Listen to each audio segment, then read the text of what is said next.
I guess that you're watching this video because you are on your journey if you haven't already begun to healing your sexuality or you know someone that is. Let me tell you, you are in the right place. My channel is full of sensuality, sexuality, and relationships. Healing your sexuality or the relationship that you have to your body and sex honestly is very multifaceted. It can be emotional, physical, mental, spiritual, psychological ways of healing, and I don't believe there is one way that fits all. I'm going to share 3 ways with you in this video, and you can take away what feels right for you in this moment. Just remember, there are so many ways and modalities out there, but from my own personal experience and what I coach with my clients is finding what works unique to you. Most women have gone through life being suppressed in their sexuality, not speaking about sex, not feeling comfortable about sex, not even knowing what they enjoy in the bedroom. Because like I said, there's no education around this, which is why my channel is here for you. Hey guys, I'm Katie Bampton, a somatic sexologist, breathwork facilitator, and relationships coach. I am passionate about connecting you ladies to your body, to have a better relationship with your body, with your mind and others, leading you to a full ecstatic, blissful way of being in life. So let's get straight into it. The first one I'm going to share with you is embracing self-compassion and self-acceptance of where you are at in this moment. You may be not as sexually liberated and sexually open as some of your friends or some of your family or whoever you look at on the internet, and that's okay. Everyone is on their own unique timeline. Everyone is on their own unique journey, and the more that you can acknowledge and accept that, the easier it will come. So a way of practicing self-compassion and self-acceptance is giving time or allocating time throughout your day, whether that be in the morning when you make up, in the car to pick the kids up from school, on the way home, or just after dinner time, before putting the kids to bed, wherever you are in your life, just give yourself some time. And what that can look like is literally just setting a timer on your phone for 10 to 15 minutes and just being present with yourself. Dropping into mindfulness and using your breath to connect inwards. If you look at your days, how busy are you in your days? How much time are you giving to other people, to other activities, to other tasks and challenges in the day? And how much time you're actually giving to yourself?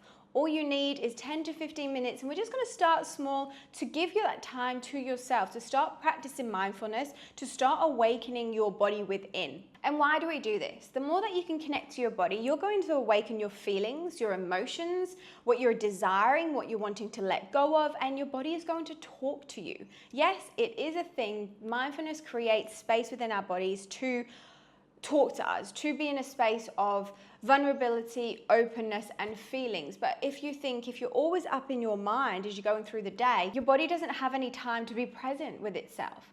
And so practicing mindfulness, 10 to 15 minutes of just stillness, feeling into your body with your breath is really going to allow you to attune into what you need moving forward. And in these moments of stillness, I invite you to feel into what actually you are desiring to change. What beliefs are you wanting to change? What physical aspects, whether that be with your partner, with that be your body image or how you see yourself, what are you wanting to change in this moment, and allow that to come through. You may think, and generally a lot of women are often stuck in their heads because of the imbalance within our body. But in this moment, listening to your body is definitely going to bring so much more awareness, self-compassion, and self-acceptance of like, okay, this is how I'm feeling, this is what's alive, this is how I want to move forward. This small little moment of mindfulness really can go a long way in showing your body that you feel loved and valued. And just bear with yourself here. If you've never had these experiences where you tap into your body when you listen to your body, it might take a little bit of time to start warming up to, because it's not normal for your body to listen inwards if you are often in the mind. But you're here, which means we're on the right track. So when you do use that time to listen to your body, to drop into, okay, this is how I want to move forward, start creating positive affirmations in, I deserve pleasure in my body, I am worthy, whatever feels right to you in your body, and start embodying that. This is really going to help you reduce feelings of shame or guilt and start building a healthier relationship with yourself, and then obviously it's going to lead to healthy relationships with your partner as well. So that would be one of the basic baby steps that I'd invite you to do, which is more of the emotional, mental, and psychological ways of being, simply just being with your body. The second one that I'm going to come into is educating and empowering yourself. So I'm going to get you to ask yourself the question, what did I learn about sex growing up? And maybe you can pause this video, get out a journal and pen, and start noting down.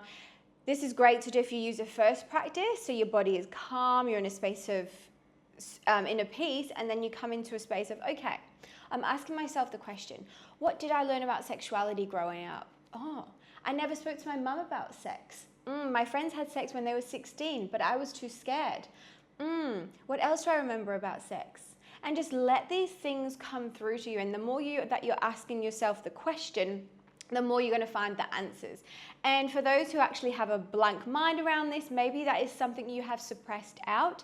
And the more that you go along the journey and really ask yourself this question, because you want to change. You're here to heal your sexuality, and this is part of the process. So we have to dive into those, let's say, limiting beliefs or what we learned in our younger years to be able to change them to move forward. And then from there, let's say if you've written 5 things down that you learned in your younger years, now we're going to go into what do we want for the future. So how do you want to feel in your body? What are you desiring more out of yourself, out of your relationship? How do you want to embrace sexuality? There is a lot of more information on my YouTube channel. You can also read books around sexuality. There is a heap of podcasts as well. I have a beautiful podcast with Lauren Violet around healing sexuality as well, whether that's come from sex workers or sex trauma or anything in the sexuality space. So I'll link that above. And then the next step would be seeking guidance with a professional.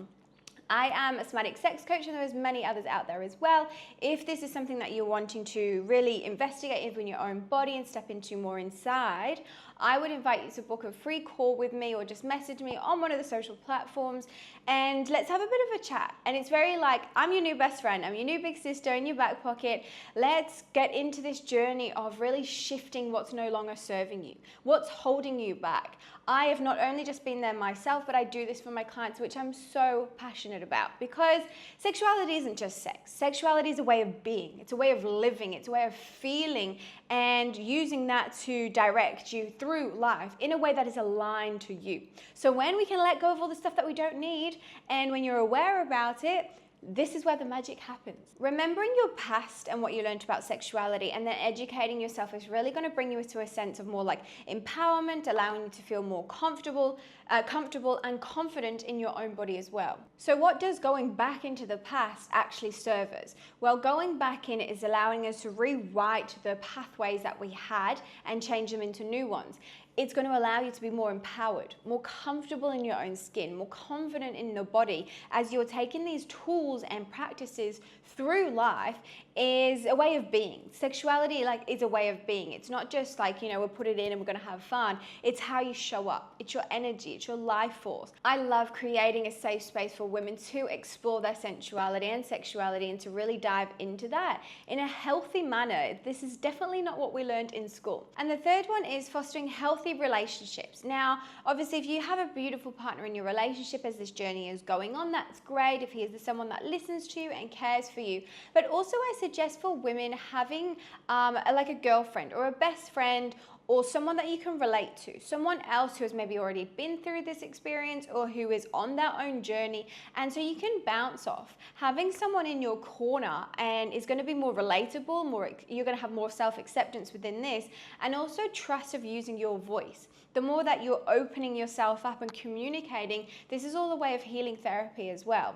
The more conversations that you're having, the more knowledge and wisdom that you're learning from other people as well, which is all part of the journey, encouraging mutual growth and exploration around sexuality. Sexuality definitely is a subject that is very taboo, and I am here proud that I speak on this subject. Bringing this to you guys so you can feel more comfortable in your skin. Healing your own sexuality is a deep, profound journey that requires time, patience, self-compassion, self-acceptance, obviously what we've gone through a little bit. Having those girlfriends by the side of you, honestly, it's just going to make it more fun. In my girl group or everyone that I'm around, because I'm in the sexuality space, we openly talk about sex. We talk about what feels good, what didn't, what we want to try again, the words, the communication that we've had, because at the end of the day, everyone has sex. Everyone has pleasure. It's just not spoken about. Which is why I am here proudly, openly speaking about sex, sexuality, sensuality, relationships, what we all need to navigate at life in some stage. So there we have it. You have your 3 stages of homework to tap into, and if you feel resistance in any of them, maybe ask yourself why you're resisting this, what edge is there, where is the uncomfortability sitting, and just sit with that in your mindfulness practice. Allow whatever is to come through. And like I said before, if you've never felt feelings, if you've never felt your body, if you've never felt your heart or your sacral chakras connecting with you, this is maybe uncomfortable or a bumpy road for you. But there is light on the other side. That's it for me today, guys. I'll see you in the next video.